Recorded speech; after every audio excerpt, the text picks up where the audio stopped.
What's going on, New England Patriots fans? On today's episode, I want to answer your questions. I put up a nice little community tab asking if you have any questions surrounding the New England Patriots to drop them down below. About 10 of you guys did drop great questions, so I'm going to break those down, listen to y'all, talk about it, then we can talk more about it in the comment section. I am your host, Allie Barefoot, so let's go on ahead and jump in to today's mailbag. This one's starting out with GC Sports, who's been very loyal in asking questions in our mailbag. They were also featured on our last one as well. And I did like this question because now it's starting to get a little more serious about whether or not Matthew Judon or Davon Godchaux are going to actually stick with the New England Patriots, as GC Sports is asking, if Judon and Godchaux don't play, who steps up to take their roles? I want to focus on Matthew Judon here real quick because the latest report that I saw from Judon was that there was an analyst, a Patriots analyst, talking about how Judon is not going to play under his current contract.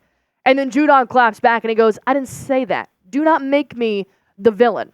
So my hope is that with the New England Patriots' new deadline set, that they want to have some kind of contract settled by July 24th, this has given me a good gauge that maybe Judon can still play for the Patriots this upcoming year. But with that being said, you never know what Judon is going to agree to. You never know if the Patriots are going to end up wanting to trade him for some kind of picks. And then kind of same thing with Godchaux. You're looking at that nose tackle position. And with Davon, I don't know if he's ready for another contract. I don't know if he's one of the top nose tackles in the league that can really help push the line in the top 10 defense here for the New England Patriots. So I really do appreciate this question because I'm now starting to think, all right, maybe if Judon and Godchaux don't play for the Patriots, what is this going to look like? My overall take when it comes to Matthew Judon is if he doesn't come to an agreement with the Patriots, he's going to have to suck it up and play this year. You're going to have to be a big boy. You got your contract tweaked last season. You're coming off an injury. I think this is now the time for Judon to be like, you know what? If I can't come to an agreement with the Patriots, let me play this year and then wreak havoc next year when you're a free agent if you don't want to stay with the Patriots. But if he doesn't like that, then Elliot Wolf, trade him. Then just trade him. If he doesn't want to be here, then you know you're not going to get the top Judon that we need. So trade him and try to get something better. He's a grown man. It's a business.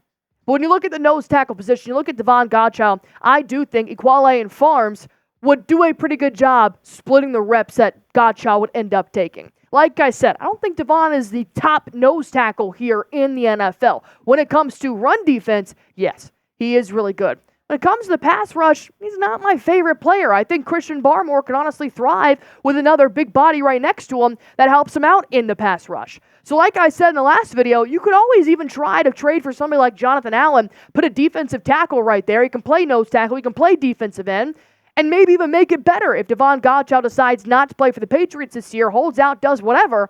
I do believe the Patriots would be better off without Davon Godchaux playing than Matthew Judon not playing. I think that's going to be a big fat hole. Next question coming in here from Doug, Football Boy 19285. What's their record going to be this year? The question that everybody wants to know. Knowing their record last year, and I was actually talking to former Patriots host Nick Roloff, and I'm like, man, what do you think they're going to do this year? And he said immediately, I think they're a 7-win team. Why? Because they weren't a 7-win team last year, and now they've got 10 times the resources they had last year.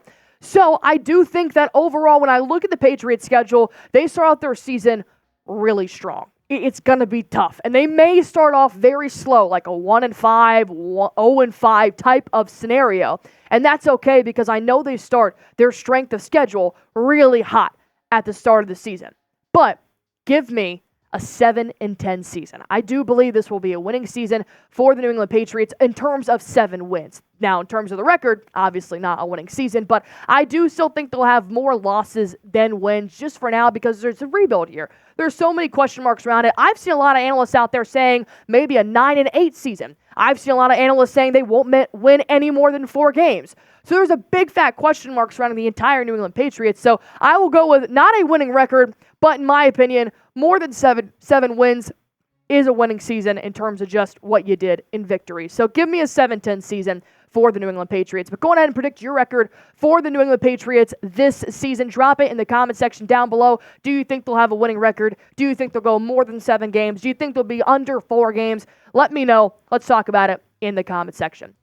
Boston Bob coming over from our Celtics Today channel and has a quick question here on the New England Patriots secondary, which I love. How much of a factor do you think Mapu will be this season for the New England Patriots? I'm very excited for several second-year players. Let me get that out there. Keon White, I think he's going to be great. I think Christian Gonzalez will be great. I think Marte Mapu is also going to be in this realm of possibly having a good breakout season in terms of the depth chart for the Patriots secondary. He had 18 total tackles.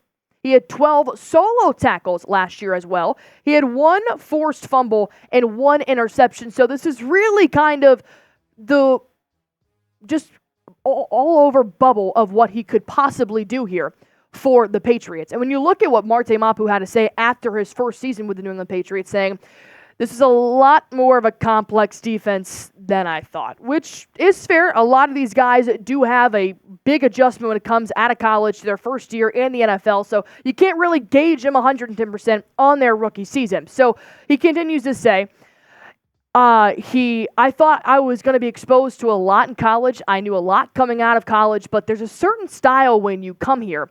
There's a certain way that we do things. Instead of being one position in college that I could play and line up in multiple spots, I could line up and play in different positions here.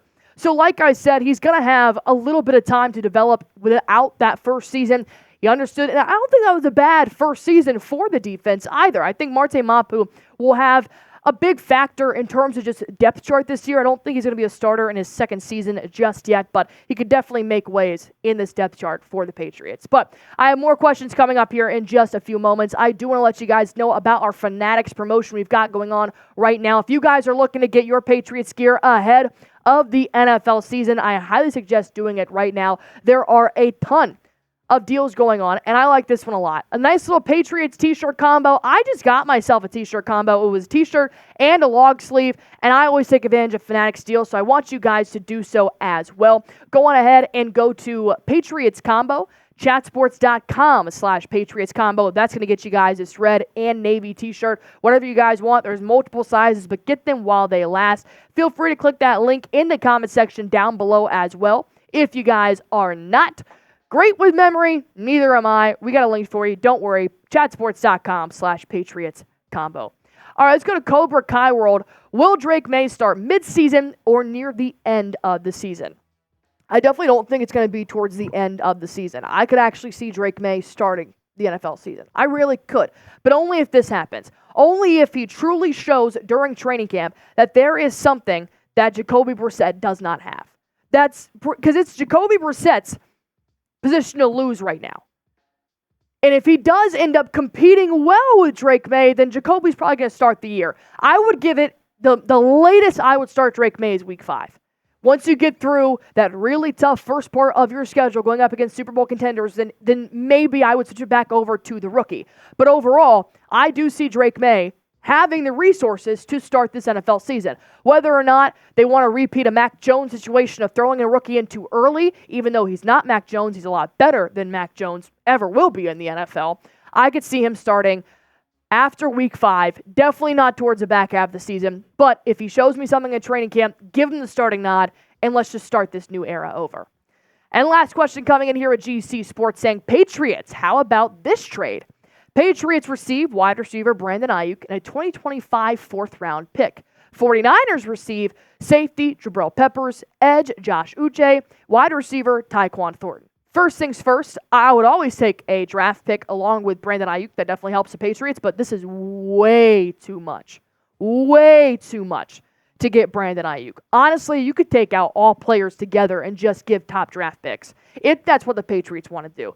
Definitely are not giving away a top edge and Jabril Peppers from the Patriots to get wide receiver Brandon Aiyuk. I'm not taking that. I know the Patriots never do that. If they did want to give away Jabril Peppers, then yeah, you can keep that 2025 fourth-round pick, but you got to add on a 1 or 2 picks along with Jabril Peppers. I don't want to give away Peppers at all.